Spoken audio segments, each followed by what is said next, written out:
अस्सलामुअलैकुम, this is me Saifur Rahman. अस्सलाम वालेकुम, this is me Mohammad Sameer. तो welcome back to our YouTube channel. तो आज की वीडियो का स्टार्ट मैं इस तरह करूँगा कि अगर हम लोड शेडिंग के बारे में बात करते हैं तो हमारे लोग, इस माशरे के लोग, इसको गैस की लोड शेडिंग और बिजली की लोड शेडिंग समझते हैं। तो मेरे नज़दीक हमारे माशरे के अंदर इल्म की लोड शेडिंग, एजुकेशन की लोड शेडिंग, शऊर की लोड शेडिंग मौजूद है। और इसकी मिसाल मैं इस तरह इसको अपने एजुकेशनल सिस्टम में लिंक करना चाहूँगा कि किस तरह हमारा एजुकेशनल सिस्टम डार्क एज की तरफ जा रहा है, किस तरह हम पीछे से पीछे आते जा रहे हैं। हमारा पड़ोसी जो है मार्च तक पहुंच गया है। तो समीर से पूछते हैं कि उनकी इस बारे में क्या राय है।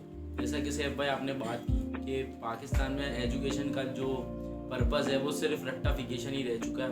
हम देखते हैं कि ये बंदा 14-14 साल लगाता है, फिर उसको ये पता नहीं होता कि आगे उसको करना क्या है। हमारे अंदर, हमारे स्कूल कॉलेजेस वगैरह में बंदे को खुद शनासी नहीं सिखाई जाती, खुद को पहचानना नहीं सिखाया जाता, कभी भी इस पर बात नहीं की जाती और सिर्फ रट्टाफिकेशन पर ज़्यादा ध्यान दिया जाता है। बंदे को स्किल बेस्ड पढ़ाई नहीं होती बिल्कुल भी अपने मुल्क में। और दूसरी बात मैं यहाँ पे कहना चाहूँगा कि है ना 1900 सेंचुरी की पढ़ा रहे हैं, अभी 21वीं सदी चल रही है और 19वीं सदी का हम लोग ये कोर्स पढ़ा रहे हैं और जिसमें सॉफ्टवेयर, हार्डवेयर और ये कंप्यूटर के कीबोर्ड क्या होता है, माउस क्या होता है। जबकि हम देख दूसरे ऑन द अदर एंड अगर हम यह देखें ना कि दुनिया के दूसरे ममालिक कहाँ पहुँच चुके हैं, AI, open AI, artificial intelligence कितना बूम कर रहा है, इंफॉर्मेशन टेक्नोलॉजी, प्रोग्रामिंग वगैरह हो गई और वगैरह वगैरह बहुत सारी ऐसी चीज़ें हैं जो हमारे मुल्क में सिखानी चाहिए। कि आप ये कह रहे हैं कि हमारा एजुकेशनल सिस्टम तबाह हो रहा है और हमारी जैसी उम्र का लड़का ही इसकी बड़ी मिसाल है।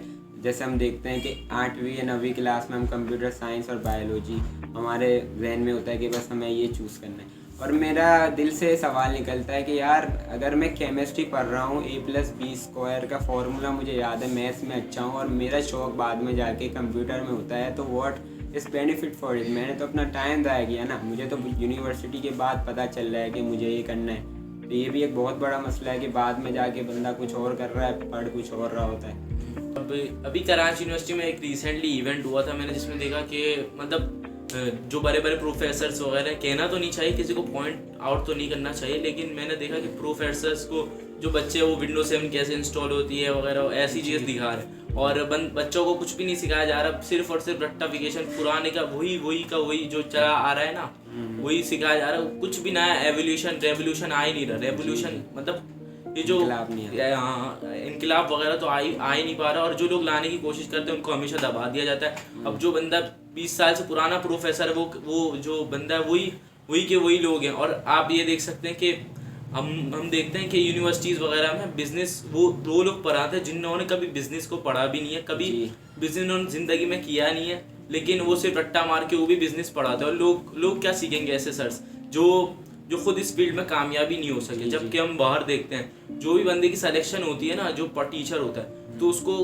15-20 साल का एक्सपीरियंस होता है इस फील्ड में, तब जाके उसे टीचर सेलेक्ट किया जाता है ताकि वो लोगों को सिखा सके कि ये इस फील्ड में होता क्या है। अब यहाँ पर तो सिर्फ किताबी बातें होती है, वो रटा वही का वही सिस्टम चलता है। वो शुरू से ही दूसरों की मिसाल लेके चलते हैं। और मैं एक एग्जाम्पल ये देना चाहूँगा कि एक लड़का है, समझा लिए, अगर वो नर्सरी में उसका एडमिशन होता है हमारे एजुकेशनल सिस्टम में और वो शुरू से ही एक एवरेज बंदा है, तो मैं देखता हूँ कि जब भी वो 12 साल अपने निकालता है एजुकेशन के, तो कहाँ पे हम उसकी मतलब उसका एजुकेशन में हम किस तरह उसका शौक़ पैदा कर रहे हैं। वो अगर वो डफ़र था शुरू से, तो शुरू से एंड तक वो डफ़र रहता है क्योंकि हमारे अंदर बूस्टअप नहीं है। और जो शुरू से टॉपर रहता है वो एंड में टॉपर रहता है, क्योंकि हम जो है अपने बच्चे को बताते हैं कि 8वीं की किताब विजन की पढ़नी है, ऑक्सफोर्ड की डिक्शनरी पकड़नी है, आपने 9 में ये पढ़ना है। मतलब स्किल पे बिल्कुल भी कनेक्शन नहीं है and this is a big problem. यही तो प्रॉब्लम है, स्किल सिखाई नहीं जाती, सिर्फ a+b का होल स्क्वायर, ये वाले फॉर्मूले। ये 5 क्लास से लेकर मैट्रिक क्लास तक मैं खुद भी इस तालीम निज़ाम में पढ़ता हूँ, तो मुझे पता है कि मैं अभी तक यही पढ़ता आ रहा हूँ। मैं सेकेंड ईयर में आ गया, लेकिन अभी तक मुझे नहीं पता चल रहा कि मैं करूँ क्या, आगे जाके मेरा गोल क्या होना चाहिए, आगे मैं कौन सी फील्ड चूज़ करूँ। क्योंकि हमारे मुल्क में ये बहुत बड़ा मसला है कि खुद शनासी की बहुत बड़ी प्रॉब्लम है यहाँ पर। और यही फिर वजह है कि हमारे अंदर फिर डॉक्टर अब्दुल कदीर खान जैसा बंदा नहीं आ रहा।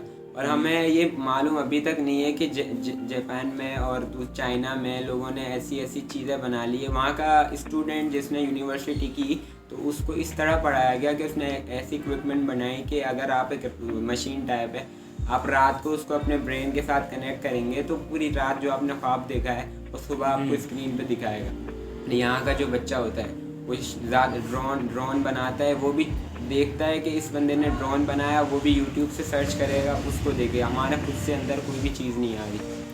वही तो मसला है ना, सारा स्किल का ही मसला आता है। जैसा कि मैं और आप जानते हैं कि हमारी यूनिवर्सिटीज़ में है ना ऐसी ऐसी फील्ड्स को इंट्रोड्यूस करवाया गया जिसकी मार्केट में बिल्कुल भी ज़ीरो वैल्यू है और कोई भी स्किल नहीं है उसमें, और बंदा कुछ भी नहीं सीख पाता, और वो अपने 4 साल मजबूरी में आकर परसेंटेज की कमी की वजह से, या फिर उस कह सकते हैं कि आप यूनिवर्सिटी अच्छी नहीं मिलने की वजह से, तो वो मजबूरी में आकर वो बंदा है ना वो फील्ड को चूज़ करता है और अपनी 4 साल तबाह कर देता है ज़िंदगी की, और उसे कोई गाइड करने वाला नहीं। तो जैसे कि मैं और आप और एक लोअर बंदा है, लोअर क्लास से ताल्लुक़ रखने वाला है, उसको कौन गाइड करेगा, आप बता सकते। और जैसे कि आप भी यूनिवर्सिटी में जाते हैं, तो मेरा आपसे सवाल है कि आप क्या देखते हैं यूनिवर्सिटीज़ में क्या होता है और किस तरह की पढ़ाई होती है? एज आई टोल्ड यू, और मैं आपको अभी बताया कि जैसे हमारा, पहले तो एक चीज़ और इन्वॉल्व करूँगा कि हमारे पाकिस्तान के अंदर जो स्कोप होता है ना, दूसरी कंट्री में तो आप नहीं देखते ऐसा।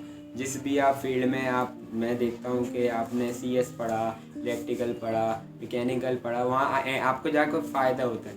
और मैं अगर यूनिवर्सिटी के बच्चे की बात करूँ, तो अगर यूनिवर्सिटी का बच्चा अगर पढ़ने के मूड में जा रहा है, उसका जहन है कि मुझे अपनी लाइफ बनानी है, तो हमारी यूनिवर्सिटी का माहौल एज इस्लामिक तो बिल्कुल भी नहीं है। उसको बहुत सारी अट्रैक्शंस है जो उसको अपनी तरफ डिस्ट्रैक्शंस है। तो मतलब आप समझ सकते हैं कि मैं किन किन चीज़ों की बात कर रहा हूँ। वो देखता है कि क्लब्स भी खुले हुए हैं, क्लब्स। वो ये देखता है कि अगर मैं एजुकेशनल सर्किल को छोड़ता हूँ तो वो चीज़ मेरे लिए फ़ायदेमंद है। एजुकेशन में अगर वो जा रहा है, 4 साल लगा रहा है, तो उसके लिए टफ बन जाता है और ज़बरदस्ती उसको पढ़ना पड़ता है इस चीज़ के बारे में। तो अब हम अपनी वीडियो का एंड करेंगे, और मैंने और समीर ने आपको समझाया कि हमारा एजुकेशनल सिस्टम कहाँ पे मौजूद है, और हमें इंडिया का चेज़ नहीं करना। इंडिया हमसे काफ़ी आगे निकल चुका है, और हमने बताया कि हमारा किस चीज़ में हमारा ध्यान होना चाहिए और किस चीज़ की तरफ हमारा ध्यान नहीं है। तो इस वीडियो का एंड एट दी एंड मैं एक बात और भी कहना चाहूँगा कि हम ऐसी चीज़ों में लग चुके हैं, और ये तालीम एक ऐसी चीज़ है जो एक मुल्क को आगे पहुंचाने में, एक तरक्की याफ्ता मुल्क बनाने में एक अहम किरदार अदा करती है। और हम लोग अभी भी वो फजूलियात में पड़े हुए हैं, ख्वाहिशी को बहराने में, टिकटॉक वगैरह बनाने में। हमारी कौम को थोड़ा नहीं पूरा सोचने की ज़रूरत है। तो इसी के साथ मुझे और सैफ को दीजिएगा इजाज़त। अल्लाह हाफ़िज़।